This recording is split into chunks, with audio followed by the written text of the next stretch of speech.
សួស្តីបងប្អូនទាំងអស់គ្នាថ្ងៃនេះខ្ញុំ Movie Insight សូមចែកជូនរឿងមួយដែលមានចំណងជើងថារឿងវេទមន្តចម្លែក Strange Magic តែមុននឹងចូលដល់សាច់រឿងសូមជួយចុច Subscribe ហើយចុចរូបកណ្ដឹងផងណាបើមិនទាន់បាន Subscribe និង Like and Share ដូច្នេះសូមតាមដានសម្ដាប់ដូចទៅដូច្នេះរឿងរបស់យើងចាប់ផ្ដើមឡើងដំបូងដោយបង្ហាញឲ្យឃើញថា Edmund មានគោលបំណងក្នុងការធ្វើជាទាហានប៉ុន្តែខ្លួនមិនទាន់គ្រប់អាយុនោះក៏ត្រូវបានគេបដិសេធសប្តាហ៍ថ្ងៃនេះ Edmund និង Leslie កំពុងតែរស់នៅជាមួយនឹងបងប្អូនជីដូនមួយរបស់ខ្លួនដែលមានឈ្មោះថា Vitus និយាយរួមទៅ Vitus គាត់មិនសូវពេញចិត្តនឹងពីរអ្នកបងប្អូននោះដែលមករស់នៅជាមួយខ្លួននោះទេរីឯ Leslie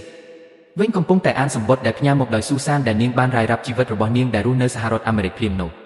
ះឧតាសក៏បានដើរចូលមកហើយសង្កេតឃើញថា Leslie និង Edmund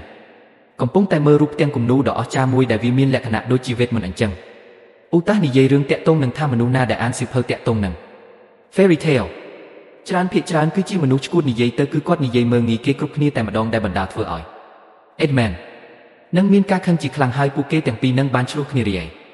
Leslie វិញពេលដែលនាងសង្កេតមើលរូបគំនូរនោះស្រាប់តែមានចលនាហើយទឹកក៏ចាប់ផ្ដើមមានរលកភ្លៀងនោះទឹកក៏ចាប់ផ្ដើមបាញ់ចេញមកខាងក្រៅដែលធ្វើឲ្យពួកគេមានការភ្ញាក់ផ្អើលជាខ្លាំងរាយឯឧតាសវិញដោយសារតែខ្លួនភ័យខ្លាំងពេកខ្លួនក៏បានស្រែករកម៉ែឲ្យជួយម៉ែគេធ្វើបាបកូនហើយដោយនិយាយបែបហ្នឹងអត់មាននរណាឆ្លើយតាសក៏បានមកបោកគំនូរនោះចេញភ្លាមនោះវាក៏បណ្ដាលឲ្យមានទឹកជន់ចូលពេញបន្ទប់នោះតែម្ដងពេលពួកគេឡងចូលទៅក្នុងទឹកនោះហើយងើបមកវិញពួកគេក៏ប្រទះឃើញសំពៅដ៏ធំមួយកំពុងតែអណ្ដែតនៅមុខរបស់ពួកគេហើយក៏បានបង្ហាញឲ្យឃើញថាព្រះអង្គម្ចាស់ខេត្តស្ពានកំពុងតែជិះនៅលើសំពៅដ៏ធំនោះរួចហើយទ្រង់ក៏បានជួយបីអ្នកនោះឡើងមកលើសំពៅនេះរាយឧតាសវិ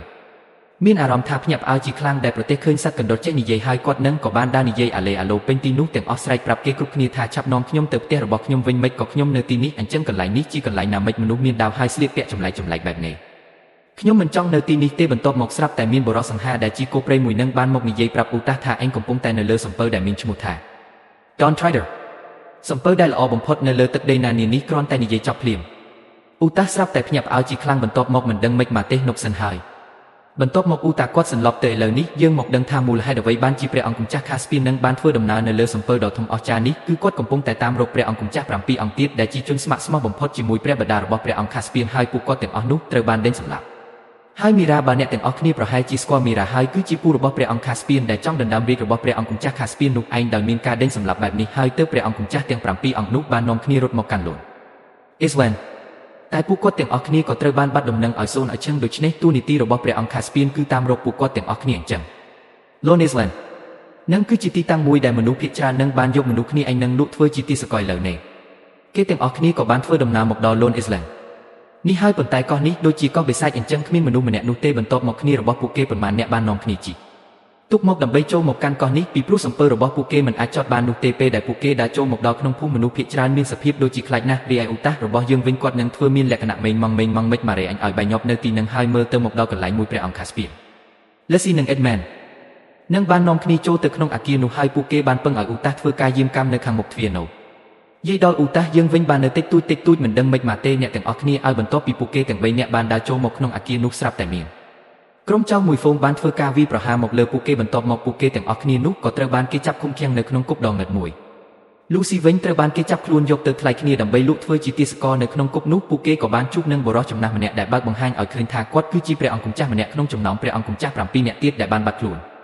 នោះព្រះអង្គម្ចាស់ម្នាក់នោះក៏បាននិយាយរាប់រឿងប្រាប់ទៅដល់ព្រះអង្គខាស្ពីនថាប្រសិនបើមនុស្សណាដែលមិនត្រូវបានយកលក់ធ្វើជាទាសករនោះពួកគេនឹងត្រូវបានបូជាទៅកាន់អពពបៃតងដ៏សាហាវមួយហើយមនុស្សទាំងអស់នោះមិនត្រូវបានគេដឹងថាទៅទីណានោះទេបន្ទាប់ពីនោះរបស់ពួកគេត្រូវបានគេបញ្ជូនមកធ្វើការថ្លៃដើម្បីលក់ជាទាសករទៀតប៉ុន្តែសំណាងល្អគ្នាដែលនៅសល់របស់ព្រះអង្គខាស្ពីននឹងបាននាំគ្នាមកជួយពួកគេបានធ្វើការវាយប្រហារតបទៅលើអ្នកជួញដូរមនុស្សទាំងអស់នោះដែលបណ្ដាលឲ្យពួកគេនឹងមានការភ័យខ្លាចជាខ្លាំងហើយប្រជាជននៅទីនោះផងដែរក៏បានសហការគ្នាដើម្បីជួយធ្វើការវាយប្រហារនេះដូចគ្នារីឯឧតាសវិញក៏បានរួចរត់តាមទូក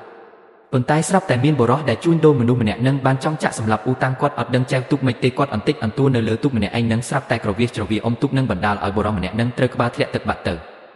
ៅសំណាងម្យ៉ាងដែរអញ្ចឹងបន្ទាប់ពីនោះព្រះអង្គខាស្ពីនក៏ទទួលបានជោគជ័យលើក្រុមជួញដូរមនុស្សទាំងអស់នោះបន្ទាប់ពីនោះព្រះអង្គម្ចាស់ម្នាក់ដែលបានបាត់ខ្លួនក្នុងចំណោមព្រះអង្គម្ចាស់7នាក់ផ្សេងទៀតនឹងបានយកដាវមកឲ្យព្រះអង្គខាស្ពីនប៉ុន្តែដាវនឹងវារៀងស្ញាបន្តិចហើយអ្នកទាំងអស់គ្នាហើយគាត់នឹងបានប្រាប់ថាដាវនឹងគឺត្រូវបានឲ្យដៃអាឡាដើម្បីយកមកការពារទឹកដីណានានេះប៉ុន្តែឥឡូវនេះគាត់មានតែមួយដើមនោះទេដូច្នេះព្រះអង្គត្រូវតែរក6ដើមផ្សេងទៀតព្រះអង្គខាស្ពីនក៏បានសន្យានឹងប្រជាជននៅលើកោះនេះថាគាត់នឹងតាមរកប្រជាជនដែលបានបាត់ខ្លួនដោយសារតែផ្សែងពណ៌បៃតងនោះហើយគាត់ក៏បន្តដំណើរចេញតាមរកប្រជាជនដែលបានបាត់ខ្លួននោះឥឡូវនេះ ពួកគេក៏បានបន្តដំណើរមកដល់កោះមួយហើយក៏បានធ្វើការសម្រាកតែនៅទីនោះអ្វីដែលគួរឲ្យខ្លាចនោះគឺមានអ្វីម្យ៉ាងដូចជាមានជើងធំណាស់បានមកធ្វើការចាប់ខ្លួនលូស៊ីហើយចាប់យកចូលទៅក្នុងព្រៃប៉ុន្តែលូស៊ីនាងមើលមិនឃើញទេថានរណាកំពុងតែចាប់ខ្លួនរបស់នាងបន្ទាប់ពីពួកគេចាប់ខ្លួននាងរួចពួកគេក៏បានបង្ខំឲ្យនាងដើរចូលទៅក្នុងផ្ទះមួយជាផ្ទះរបស់ក្រវេតមន្តម្នាក់មានឈ្មោះថា Korakin ហើយឲ្យនាងយកក្រដាសវេទមន្តមួយដែលអាចជួយឲ្យពួកគេនឹងលេងកំបាំងកាយបែបនេះពីសៀវភៅវេទមន្តម្យ៉ាងនៅក្នុងផ្ទះនោះឥឡូវនេះយើងកាត់មកដល់អ្នកផ្សេងទៀតដែលមិនបានឃើញលេស៊ីនោះពួកគេមានការភ័យខ្លាចជាខ្លាំងរួចហើយពួកគេបានចូលមកក្នុងព្រៃដើម្បីតាមរកលេស៊ីពេលដែលលេស៊ីនាងបានដើរចូលមកក្នុងផ្ទះនោះនាងក៏បានប្រទះឃើញសៀវភៅមួយហើយនាងបានបើកសៀវភៅនោះអានពេលដែលនាងអានតាក់ទងនឹងព្រើភ្លាមនោះព្រើស្រាប់តែបានធ្លាក់ពេញបន្ទប់នោះបន្ទាប់ពីនោះនាងក៏បានផ្លុំព្រើចេញពីសៀវភៅនោះដែលបណ្ដាលឲ្យសៀវភៅនោះបើកដោយខ្លួនឯងយ៉ាងលឿនរួចនាងក៏បានយកដៃទប់ហើយស្រាប់តែផ្សែងពណ៌បៃតងនោះបានចេញពីសៀវភៅនោះនៅទំព័រដែលដៃរបស់នាងកំពុងតែទប់នោះគឺជាទំព័រដែលអនុញ្ញាតឲ្យយើងចង់ខ្លាយជានរណាម្នាក់បានតាមចិត្តរបស់យើងប្រាថ្នាហើយក្នុងចិត្តរបស់លូស៊ីគឺនាងចង់មានមុខមាត់ដូចជាស៊ូសានព្រោះនាងគិតថាស៊ូសានដែលជាបងស្រីរបស់នាងនោះមានសម្រស់ស្រស់ស្អាតណាស់បន្ទាប់មកនាងក៏បានប្រទះឃើញមុខមាត់របស់នាងខ្លាយទៅជាស៊ូសានវិញបន្ទាប់ពីនោះនាងក៏បានហែកទំព័រសៀវភៅនោះមួយសន្លឹកដើម្បីទប់បន្ទាប់មកក៏ដល់ទំព័រសៀវភៅមួយដែលអនុញ្ញាតឲ្យនាងនឹងអានអក្សរនោះហើយធ្វើឲ្យមនុស្សដែលកំបាំងកាយទាំងអស់នោះត្រូវបានគេឃើញវិញចឹងមនុស្សដែលមានជើងធំនឹងតាមពិតគឺជាមនុស្សដែលមានជើងតែមួយតែប៉ុណ្ណោះតែជើងរបស់ពួកគេនឹងពិតជាធំមែនទែនបន្ទាប់ពីនោះក្រវេតមក Korakin នឹងក៏បានបង្ហាញខ្លួនហើយផ្ទះរបស់គាត់នឹងក៏ត្រូវបានគេមើលឃើញដូចគ្នាហើយគាត់ក៏បានប្រាប់មូលហេតុថាហេតុអ្វីបានជាគាត់ធ្វើឲ្យទីនេះមិនមានអ្នកណាមើលឃើញតាមពិតទៅគាត់ធ្វើបែបនេះគឺដើម្បីសុវត្ថិភាពមនុស្សដែលរស់នៅលើកោះនេះបន្ទាប់ពីនោះលោកក្រវេតមុនក៏បានសួរនាំតាក់ទងនឹងព្រះអង្គគម្ចាស់ខាស្ពីនថាគាត់នឹងចង់ធ្វើអ្វីព្រះអង្គគម្ចាស់ខាស្ពីនក៏បានរាយរាប់ប្រាប់រឿងទាំងអស់នឹងទៅកាន់គាត់លោកគ្រូសិលវេទមុននឹងក៏គាត់បានប្រាប់ថាមូលហេតុនៃរឿងទាំងអស់នេះកើតឡើងដោយសារបាត់គឺជាកោះងឹតកោះខ្មៅអីចឹងទៅអ្នកទាំងអស់គ្នាមនុស្សដែលត្រូវបានបាត់ព្រួយទាំងអស់គឺស្ថិតនៅលើកោះនេះពិតជាមានឥទ្ធិពលវេទមន្តអាក្រក់ខ្លាំងណាស់នៅក្នុងកោះនេះវាអាចធ្វើឲ្យការសុបិនអាក្រក់របស់យើងคล้ายជាការពិតបានចឹងបានន័យថាបើសិនជាយើងនៅលើកោះខ្មៅនឹងមានន័យថា Jock Island នឹងបើសិនជាយើងស្រមៃឃើញបិសាចអីមួយគឺវានឹងចេញមកមែនហើយបើចង់បញ្ឈប់ឥទ្ធិពលវេទមន្តរបស់កោះនេះបានលុះត្រាតែពួកគេនឹងយកដាវទាំង7នឹងដាក់ទៅលើទៅរបស់ Ashland ដែលវាស្ថិតនៅលើកោះ Remanjo ប៉ុន្តែនៅក្នុងដំណើរផ្សងព្រេងរបស់ពួកគេនេះឥទ្ធិពលនៃ Jock Island នេះមានកម្លាំងខ្លាំងជាងពួកគេឈ្នះពួកគេម្នាក់ត្រូវតែយកឈ្នះលើខ្លួនឯងជាមុនសិនទើបអាចយកឈ្នះលើវេទមន្តនេះបានលោកក្រវេទមន្តនោះក៏បានបង្ហាញផែនទីឲ្យពួកគេបានឃើញបាននិយាយទៅផែនទីគាត់នឹងគឺលយជាង Google Maps Google Earth របស់យើងទៅទៀតបើចង់ទៅដល់កោះ Remanjoបានពួកគេត្រូវតែតាមផ្កាយពណ៌ខៀវមួយបន្ទាប់ពីនោះពួកគេក៏បានបន្តដំណើរទៅមុខទៀតដែលក្នុងកំឡុងពេលនោះគឺកំពុងតែមានព្យុះនិងរលកធំជាច្រើនក្នុងកំឡុងពេលនោះផ្សែងពណ៌បៃតងនោះបានមកធ្វើការសាកល្បងចំពោះងេស៊ីមុនគេដោយវាបានធ្វើឲ្យងេស៊ីអានក្រដាសនៃសៀវភៅវេទមន្តនោះរួចហើយធ្វើឲ្យរាងកាយរបស់លេស៊ីคล้ายទៅជាស៊ូសានបន្ទាប់មកនាងក៏បានបើកទ្វារកញ្ចក់នោះចូលទៅកាន់ទឹកដីមួយផ្សេងទៀតនៅទីនោះនាងក៏បានជួបជាមួយនឹងបានហើយ Peterពួកគេទាំងពីរមិនស្គាល់ថានរណាគឺជាលេស៊ីនោះទេដែលធ្វើឲ្យលេស៊ីដែលក្រឡាខ្លួនជាស៊ូសាននេះមានការភ័យខ្លាចជាខ្លាំងភ្លាមនោះងេស៊ីក៏បានត្រឡប់មកកាន់ជារៀងរបស់នាងវិញហើយបានជួបជាមួយនឹង Ashland ដែលចាំងនៅក្នុងកញ្ចក់ Ashland បានប្រាប់លេស៊ីថាកាត់មកជាមនុស្សយើងមិនត្រូវចង់ធ្វើតាមនរណាម្នាក់នោះទេមួយក៏ចង់ដូចនរណាម្នាក់នោះឡើយបើសិនជាយើងចង់ធ្វើដូចនរណាម្នាក់នោះជីវិតរបស់យើងគឺមិនសុខនោះទេបន្ទាប់ពីនិយាយរួចអាស្លានក៏បានបាត់ខ្លួនហើយលូស៊ីក៏បានភ្ញាក់ពីដំណេករបស់នាងបាត់តាមពិតទៅគឺគាត់នឹងស្រមៃនោះទេបន្ទាប់ពីនោះផ្សែងពណ៌បៃតងក៏បានទៅធ្វើស៊ីអេដមែនម្ដងដោយវាបានប្រឡាខ្លួនទៅជាវត្តឆ្វេចដែលធ្វើឲ្យអេដមែននឹងភ័យខ្លាចជាខ្លាំងនោះព្រឹកឡើងគេក៏បានធ្វើដំណើរមកដល់កោះមួយផ្សេងទៀតគេក៏បានចតលើកោះនោះដើម្បីយកទឹកនិងម្ហូបអាហារពីលើនោះហើយពួកគេក៏គិតថាប្រហែលជាព្រះអង្គគម្ចាស់ដែលបាត់ខ្លួនទាំង7នាក់នឹងបានមកចុះចតនៅលើនេះដូចគ្នាដូច្នេះហើយគាត់ក៏ត្រូវតែចុះមើលនៅទីនោះដែលក្រែងលោមានសញ្ញាអ្វីប្រាប់ដល់ពួកគេក្នុងកំឡុងពេលនោះផងដែរអេដមែនលេស៊ីនិងព្រះអង្គគម្ចាស់ខាស្ពីននឹងបានចុះមកពិនិត្យនៅក្នុងរូងភ្នំមួយពួកគេក៏បានប្រទះឃើញថាទឹកនឹងពេលដែលអ្វីធ្លាក់ចូលទៅនឹងคล้ายទៅជាមាសពួកគេក៏បានប្រទះឃើញដាវទី2ដែលស្ថិតនៅក្នុងទឹកនោះហើយក៏បានឆ្កេះយកចេញមកនៅទីនោះស្រាប់តែផ្សែងពណ៌បៃតងនោះបានធ្វើស៊ីពួកគេទៀតហើយដែលធ្វើឲ្យអេដមែននិងព្រះអង្គខាស្ពីនធ្វើការប្រយុទ្ធគ្នានឹងឆ្លោះគ្នាយ៉ាងខ្លាំងតែត្រូវបានលូស៊ីនាងខាត់ទាន់ឥឡូវកាត់មកដល់អ៊ូតាសវិញម្ដងបាផ្សែងពណ៌បៃតងនឹងកំពុងតែធ្វើស៊ីអ៊ូតាសដូចគ្នាដោយបានពង្វក់អារម្មណ៍អ៊ូតាសឲ្យយករបស់របរមាសពេជ្រផ្សេងនឹងពីទីនេះហើយបានយកកងដៃមួយមកពាក់នៅក្នុងដៃលើនេះក៏ដល់ពេលដែលពួកគេនឹងត្រឡប់ឡើងទៅលើសំពើរបស់ពួកគេវិញហើយប៉ុន្តែពួកគេមិនបានប្រទះឃើញអ៊ូតាសនោះទេដូច្នេះហើយព្រះអង្គខាត់ស្ពីននឹងអេដមែនក៏បានតាមរកអ៊ូតាសអំឡុងពេលតាមរងនោះផងដែរពួកគេក៏បានឃើញសាកសពរបស់ព្រះអង្គគម្ចាស់ម្នាក់ក្នុងចំណោមព្រះអង្គគម្ចាស់7នាក់នោះបានស្លាប់ហើយនឹងដាវរបស់គាត់ផងដែររីឯអ្នកនៅលើសំពើវិញជាពិសេសលេស៊ីរបស់យើងនាងក៏បានប្រទះឃើញភ្លើងភ្លឺផ្លែតនៅលើកោះនោះហើយនាងក៏បានសួរគេថាតើនោះគឺជាភ្នំភ្លើងផ្ទុះឬមួយក៏យ៉ាងណាអ្នកនៅលើទូកក៏បាននិយាយថាប្រហែលហើយមើលទៅ ប៉ុន្តែភ្លាមនោះស្រាប់តែមានសត្វនាគមួយបានហោះចេញមកសម្ដៅមករកសំពើរបស់ពួកគេដែលធ្វើឲ្យពួកគេមានការភ័យខ្លាចជាខ្លាំងពួកគេក៏បាននាំគ្នាប្រញាប់ប្រញាល់ធ្វើការវាយបក់ទៅលើសត្វនាគរីកនោះប៉ុន្តែសត្វនាគនោះហាក់ដូចជាមិនតបវិញនោះទេរួចហើយតានេះនោះក៏បានហោះទៅចាប់ Edmund ហើយលើក Edmund មកខាងលើមើលឃើញអក្សរដែលនាគរីកនោះបានសរសេរដែលតាមពិតទៅនាគរីកនោះគឺជាអូតាសោះអូតាខ្លាយទៅជានាគរីកបែបនេះគឺដោយសារតែកងដៃនោះបន្ទាប់ពីនោះពួកគេក៏បានសម្រាកនៅលើកោះនេះមួយយប់ពេលព្រឹកឡើងលេស៊ីក៏បានប្រទះឃើញកាយពណ៌ខៀវរួចហើយពួកគេក៏បានធ្វើដំណើរតាមផ្កាយណូអូតា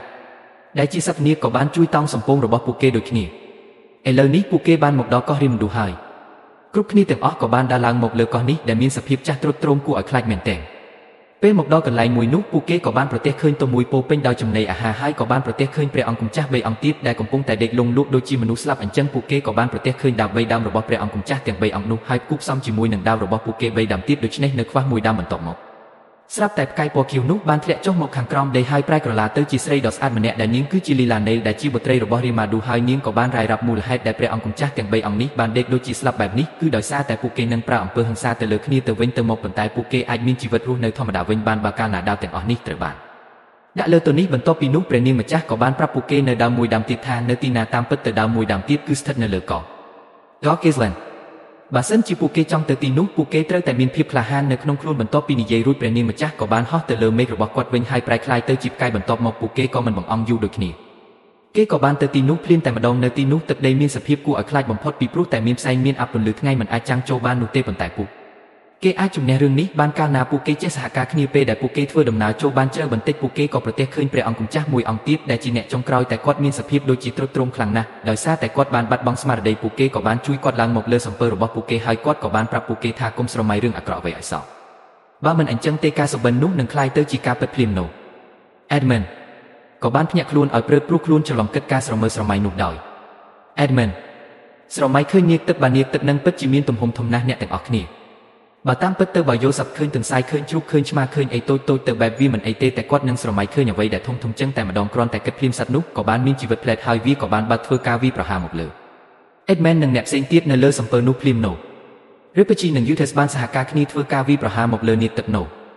ខ្ញុំចង់បញ្ជាក់ថានាគទឹកនឹងមិនដឹងជាមុខស្រដៀងទេយ៉ាងមួយក៏អីទេអ្នកទាំងអស់គ្នាប៉ុន្តែវាអត់មានរូបរាងស្រដៀងនឹងសត្វនាគទូទៅទេនេះក៏ប្រហែលតែជាវានៅទឹកដីវេទមិនអាក្រក់អញ្ចឹងទៅបានជាមុខវាអាក្រក់ដែរអូតាសបានហក់បាញ់ភ្លើងហើយក៏បានហក់ខំទៅលើមុខសត្វនាគទឹកនោះក៏បានចាប់អូតាសបោះចំទៅលើថ្មហើយបំរុងនឹងហក់ស៊ីប៉ុន្តែអូតាសបានបាញ់ភ្លើងតបទៅវិញប៉ុន្តែចំណែកអ្វីព្រះអង្គម្ចាស់ចុងក្រោយស្អីគេនឹងគឺគាត់ដូចជារៀងមានបញ្ហាផ្លូវចិត្តគាត់ក៏បានយកដាវនឹងបាដែលជាដាវចុងក្រោយនឹងគប់ទៅលើអូតាសដែលកំពុងតែបាក់កម្លាំងហើយអូតាសក៏បានហោះចេញពីទីនោះទៅជាមួយនឹងដាវនោះប៉ុណ្ណឹងព្រះអង្គម្ចាស់នឹងគាត់អត់ទាន់ស្ងប់ចិត្តទេគាត់ក៏បានទៅបង្វិលចង្កូតរបស់សំពើនឹងបណ្ដាលឲ្យសំពើនឹងដួលធ្លាក់បុកទឹកពេញនោះទាំងអស់តែម្ដងបន្ទាប់មកលោកពូម្នាក់ទៀតនឹងមកដាក់អត់បានហេដាក់ឲ្យសន្លប់ប៉ាំងចឹងគាត់ក៏បានសន្លប់ទៅសត្វនាគទឹកនោះក៏បានហោះចេញពីទឹកហើយធ្វើការវាប្រហារមកលើពួកគេ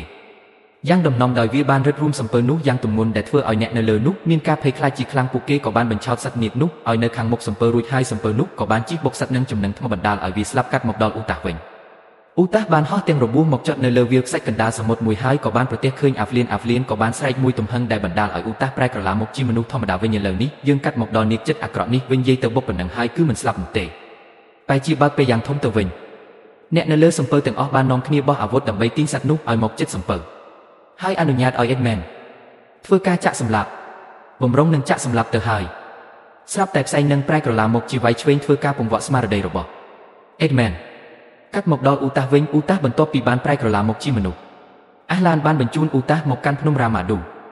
ហើយរត់មកយកដាវចុងក្រោយនឹងដាក់មកជុំគ្នានៅលើទោសរបស់អាហ្លាននេះហើយក៏ត្រូវបានផ្សែងបិសាចនោះធ្វើការរារាំងដូចគ្នាដោយការជំនះខ្លួនក៏បានយកដាវនោះមកដាក់លើទោសនោះបានសម្រេចដែលបណ្ដាលឲ្យវាបញ្ចេញពន្លឺពណ៌ខៀវដ៏អស្ចារ្យពន្លឺពណ៌ខៀវនោះក៏បានធ្វើឲ្យដាវរបស់អាត្មាប្រែជាដាវវេទមកម៉ាន់ក៏បានយកដាវនោះចាក់សម្លាប់សត្វនាគសមុទ្រនោះដែលបណ្ដាលឲ្យបិសាចវាយឆ្វេងនឹងបាត់ខ្លួនដូចគ្នាហើយនាគនោះក៏បានផ្ទុះដូចជារន្ទះខ្ទប់អញ្ចឹងដែលបណ្ដាលឲ្យវាធ្លាក់ចូលទៅក្នុងទឹកហើយបាត់បង់ជីវិតទៅបន្ទាប់ពីនោះភ្នំនោះក៏បានប្រែក្រឡាមកជាភ្នំធម្មតាវិញអនុញ្ញាតឲ្យពន្លឺព្រះអាទិត្យចាំងចូលមកទីនោះបានហើយព្រះអង្គម្ចាស់ទាំង3អង្គនោះក៏បានដឹងខ្លួនឡើងវិញប្រជាជនដែលបានបាត់ខ្លួនទាំងអស់ក៏ត្រូវបានបង្ហាញឲ្យឃើញសារជាថ្មីម្ដងទៀតដោយពួកគេនៅមានជីវិតទាំងអស់គ្នាបន្ទាប់ពីនោះព្រះអង្គម្ចាស់ Caspian Lucy ហើយនឹងសត្វកណ្ដុរដ៏គួរឲ្យស្រឡាញ់របស់យើងនឹងបាននាំគ្នាជិះទូកឡើងទៅទឹកដីរបស់ Ashland ដែលមានប្រទេសឃើញផ្កាពណ៌ដ៏ស្រស់ស្អាតក្នុងដំណើរជិះទូកផងដែរតារបស់យើងនឹងគាត់ហាក់ដូចជាដឹងខ្លួនថាការចេះស្រឡាញ់គ្នានិងចេះជួយគ្នានឹងគឺវាមានសារៈសំខាន់ប៉ុណ្ណាបន្ទាប់ពីនោះពួកគេក៏បានជិះទូកមកជួបAshland ដែលមានទឹករលកយ៉ាងខ្ពស់មួយហើយម្ខាងទៀតនោះគឺជាទឹកដីរបស់ Ashland ម្ចាស់ Castle មានគោលបំណងរកឪពុករបស់គាត់ប៉ុន្តែ Ashland បានប្រាប់ថាបើកាលណា Castle ទៅកាន់ទឹកដីនោះហើយគឺមិនអាចត្រឡប់មកវិញបាននោះទេដូច្នេះព្រះអង្គម្ចាស់ Castle ក៏បានសម្រេចចិត្តថាគាត់មិនទៅទឹកដីរបស់ Ashland នោះទេព្រោះគាត់មានតួនាទីច្រើនទៀតត្រូវគ្រប់គ្រងប្រជាជនរបស់គាត់ប៉ុន្តែ Mr. Ricky គេជាដែលជាកណ្ដោគួរឲ្យស្រឡាញ់របស់យើងគាត់ក៏បានសម្រេចចិត្តថាគាត់ទៅកាន់ទឹកដី Ashland ហើយពួកគេក៏បានលាគ្នាជាលើកចុងក្រោយរួចហើយគាត់ក៏បានឡើងជិះទូកទៅកាន់ទឹកដីរបស់ Ashland ទៅ Ashland ក៏បានមកប្រាប់ Leslie និង Edmund ថាពួកគេលែងមានឱកាសមកទឹកដីណែនេះទៀតហើយពីប្រូដល់ពេលដែលពួកគេធំដឹងក្តីចេះដឹងអ្វីត្រូវឬខុសហើយប៉ុន្តែចំពោះឧតាសអាចមានឱកាសត្រឡប់មកកាន់ទឹកដីណានេះម្ដងទៀតបន្ទាប់ពីនោះ Ashland ក៏បានបង្កើតផ្លូវមួយដើម្បីឲ្យពួកគេធ្វើដំណើរឆ្លងមកកាន់ភពរបស់ខ្លួនវិញដូច្នេះនៅពេលដែលពួកគេញើបចេញពីក្នុងទឹកពួកគេក៏បានត្រឡប់មកកាន់ផ្ទះរបស់ពួកគេដូចដើមវិញហើយទឹកទាំងអស់ក៏បានប្រមូលចូលទៅក្នុងរូបគំនូរនោះហើយមុននឹងចប់ម្ដាយរបស់ឧតាសបានស្រែកប្រាប់ឧតាសថាមានភ្ញៀវម្នាក់មកលេងជាមួយនឹងឧតាសដែលគាត់មានឈ្មោះថាជាផលបើអញ្ចឹងជាផលគឺជាតួអង្គដ៏សំខាន់បំផុតមួយនៅក្នុងរឿងវគ្គបន្តប៉ុន្តែខ្ញុំមិនដឹងថាគេនឹងចាក់បញ្ចាំងឬមួយក៏ថតអីនៅពេលណាទេអ្នកទាំងអស់គ្នាគឺយើងមានតែចាំមើលដូច្នេះរឿងនេះគឺចប់ត្រឹមតែប៉ុណ្ណេះ